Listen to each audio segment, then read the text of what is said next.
की कहानी में अमूल चूल परिवर्तन करके इन्हें बनाया जाता है तो कभी कभी पूरी फिल्म ही कॉपी कर ली जाती है। तो कुछ रीमेक फिल्में ओरिजिनल फिल्मों के नाम के साथ ही रिलीज कर दी जाती हैं। देखा जाए तो बॉलीवुड में रीमेक फिल्मों का सिलसिला बहुत पुराना है जो आज भी बदस्तूर जारी है। फर्क सिर्फ इतना है कि पहले ये बातें आम दर्शकों के सामने नहीं आ पाती थी और अब छिप नहीं पाती। रीमेक फिल्म हमेशा सुपरहिट ब्लॉकबस्टर फिल्मों की ही बनाई जाती है, जिससे इसके सफलता के अवसर तो बढ़ जाते हैं, लेकिन साथ ही साथ ये काम उतना ही चैलेंजिंग भी होता है। वजह है इसकी ओरिजिनल फिल्म से प्रत्यक्ष तुलना। फिल्म के कहानी से लेकर उनके किरदारों में अभिनय तक सब अलग अलग पलड़े में रखकर तोले जाते हैं। इसी होड़ में कई फिल्में जहां सफलता की इबारत लिख देती हैं तो कुछ औंधे मुंह गिर जाती हैं। बॉलीवुड के हिट रीमेक फिल्मों की लिस्ट काफी लंबी है। यहाँ तक कि बड़ी कमाई करने वाली अधिकतर फिल्म रीमेक ही है, चाहे सलमान खान की वांटेड हो या फिर आमिर खान की गजनी। यहाँ तक कि हालिया रिलीज फिल्म कबीर सिंह और लक्ष्मी भी रीमेक ही है। लेकिन कुछ नामी सितारों की ऐसी रीमेक फिल्में भी हैं जो बॉलीवुड के किसी बड़े बैनर तले रिलीज हुई। इसके बावजूद भी ये दर्शकों पर कोई खास प्रभाव नहीं छोड़ पाई। नारद टीवी के आज के इस एपिसोड में बड़े बड़े बॉलीवुड एक्टर्स की इन्हीं टॉप 10 रीमेक फिल्मों को शामिल किया गया है जो बॉक्स ऑफिस पर ओम प्रकाश मेहरा के बेटों ने प्रोड्यूस किया था। इस नई फिल्म में कुछ मॉडर्न चेंज के साथ पुरानी जंजीर के किरदारों, कुछ यादगार दृश्यों और संवादों को जस का तस रख दिया गया था। लेकिन फिल्म का ये घिसा पीटा रीमेक दर्शकों को रास नहीं आया, जिससे साउथ सुपरस्टार रामचरण और बॉलीवुड शीर्ष अभिनेत्री प्रियंका चोपड़ा के लीड रोल में होते हुए भी ये फिल्म साल की सबसे बड़ी फ्लॉप साबित हुई। दूसरे नंबर पर है आग। बॉलीवुड को एक नया मुकाम देने वाली फिल्म शोले का दर्जा एक फिल्म से कहीं ज्यादा का है। 1975 में आई इस कालजयी फिल्म का रीमेक 2007 में आई फिल्म आग थी, जिसमें अमिताभ बच्चन, मोहनलाल, अजय देवगन मुख्य भूमिका में थे। लेकिन सबकी वाहवाही लूटने वाले इस फिल्म का रीमेक बनाने वाले निर्माता राम गोपाल वर्मा को लेने के देने पड़ गए।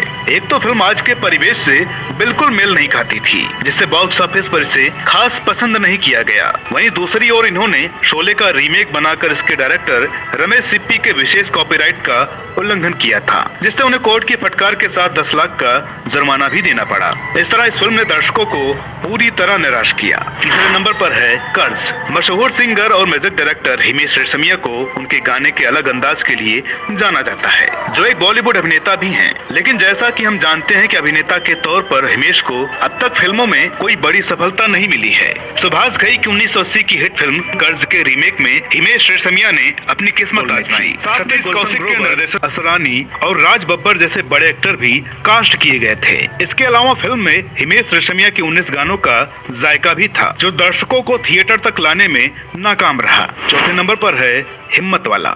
जब भी अभिनेता जितेंद्र की बात होगी तो उनकी फिल्म हिम्मत वाला का जिक्र जरूर होगा, जिसने 80 के दशक में खूब धूम मचाई थी। इस फिल्म के रीमेक की अफवाह काफी वक्त से उड़ रही थी, लेकिन 30 साल बाद साल 2013 में वो मौका आ ही गया। साजिद खान के निर्देशन में बनी हिम्मत वाला में मुख्य भूमिका में अजय देवगन और तमन्ना भाटिया थे। चूँकि यह फिल्म साल 1983 में आई हिम्मत वाला की ऑफिशियल रीमेक है, इसलिए फिल्म में पुराने गाने भी शामिल किए गए। लेकिन ये फिल्म ना तो 90 के दशक के दर्शकों को आकर्षित कर सकी और न ही नए जनरेशन को। 5वें नंबर पर है उमराव जान। बॉलीवुड में महिला मुख्य चरित्र पात्र वाली फिल्में बहुत कम ही देखने को मिलती हैं। उनमें से ये एक फिल्म 1981 की उमराव जान है, जिसे कोई सच्ची घटना पर आधारित फिल्म बताता है तो कोई पूरी तरह काल्पनिक। अब वास्तविकता जो भी हो, लेकिन इस फिल्म में रेखा के सशक्त अभिनय का कोई जवाब नहीं है, जिससे प्रेरित होकर 2006 में इसकी रीमेक बनाई गई, जिसमें रेखा की जगह ऐश्वर्या राय ने लिया और बाकी के मुख्य पात्रों में अभिषेक बच्चन, सुनील शेट्टी और शबाना आजमी नजर आए। इस फिल्म में ऐश्वर्या राय ने अच्छी एक्टिंग भी की, लेकिन जैसा कि हमने शुरुआत में ही कहा कि रीमेक फिल्मों में किरदारों की तुलना स्वाभाविक हो जाती है और दर्शकों को ऐश्वर्या में 1981 की उमराव जान की रेखा वाली गंभीरता नहीं दिख सकी और ये फिल्म भी फ्लॉप रही। 6ठे नंबर पर है हीरो। 2015 में आई फिल्म हीरो, जिसके जरिए आदित्य पांचोली के बेटे सूरज पांचोली और सुनील शेट्टी की बेटी आथिया शेट्टी ने अपना बॉलीवुड डेब्यू किया, जो कि जैकी श्रॉफ की 1983 में आई हीरो फिल्म की आधिकारिक